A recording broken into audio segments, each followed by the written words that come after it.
Hello guys, আজকে আমি রান্না করব সর্ষে বাটা দিয়ে লাউ শাক। আর এর জন্য সবার প্রথমে আমি কড়াতে তেল ঢেলে দিয়েছি।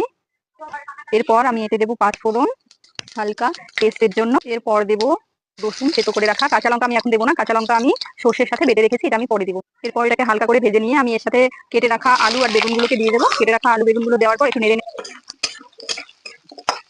স্বাদ মতো নুনটা আমি এখনই দিয়ে দেবো, পরে আর আমি নুন ব্যবহার করবো না। তার সাথে একটুখানি হলুদ দেবো, কারণ এটা আমি সাদা কালারের করবো বলে হালকা হলুদ দেবো।